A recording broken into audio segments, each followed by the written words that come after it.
So Johannes nonke Orlando Pirates iyodlala neRichards Bay FC le eMlazi eKingswell ithini. Kuzobe kuyigame yokuqala eOrlando Pirates idlala away kule season le entsha yeBetway Premiership because igame abayidlala badlala 2 home games.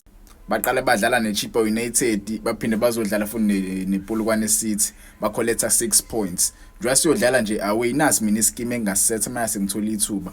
Angifuna ukuchaza kakhulu ePalini kodwa ePalini ngaqalisa umjida lo uSipho Chayini uyena goalkeeper first choice goalkeeper eOrlando Pirates.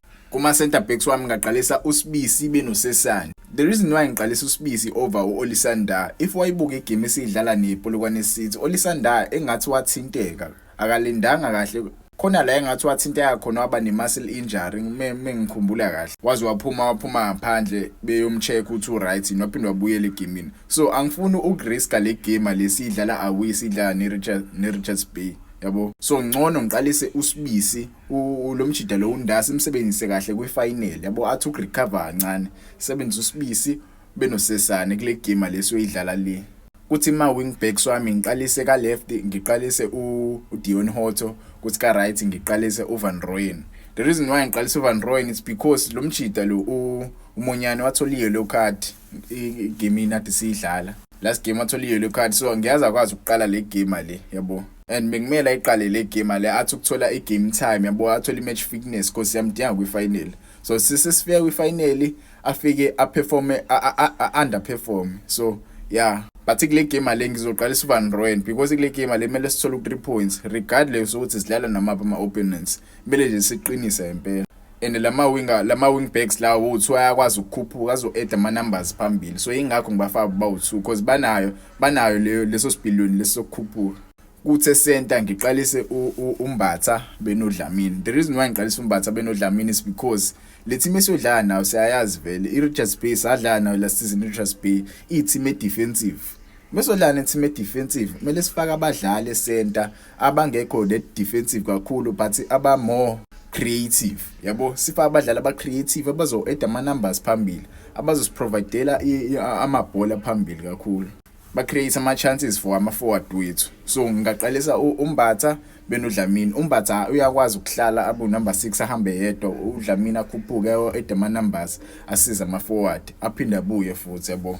Kuthi kuma wingers wami ka right wing ngaqalisa uMonapule Salengi kuthi ka left ngiqalise uMfugeng. Angifuna ukuchaza kakhulu abadlali laba ibona abadlali nje abashisayo kwiOrlando Pirates. So yeah, kuthi kwi-central attacking midfielder ngiyazi abaningi bavumelane nami but mina ngokwami ngaqalisa uKarim Kimvwidi.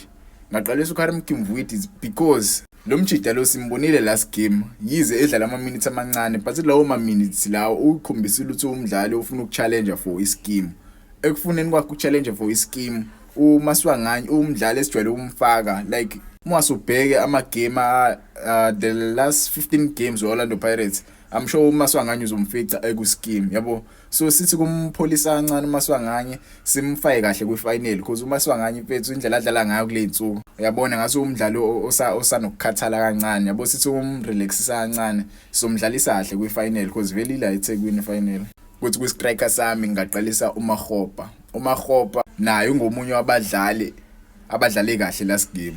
Ungomunye nje abadlale kahle last game ubona indlela adlale ngayo ungena ama minutes ambalwa but ucreateile ama goal 2 goals kufika kwakhe 2 goals. So ngaqalisa yena uMabasa ngithi kumrelaxisa kancane because naye ungomunye wabadlali Orlando Pirates emfaka kakhulu yabo. So ngingamsebenzisa kwifinal uMabasa kule game le abadlali abasha ngabafaka uSibisi uKimvwidi benoMakgopa only 3 players. Sithi ukurotate kancane asirotate kakhulu yabo because abadlali esibafaka akuseba abadlali abangasidla kakhulu. The reason why ngifake le scheme lesi musathi ukubheka iteam esodlala nayo vele team defender yabo defensive iRichards Bay. So ukufala bajida laba bawusedela ama numbers uthi ba create ama chances phambili yabo. Ngeke ngazi ke mhlambe isibhonisi kimi waqhamuka naso kuma comments ungitshele ukuthi Pirates nawe ushance uthi uthathe u3 points la. So hlangana eMlazi le eKingswell ithini ngizobe ngikhona.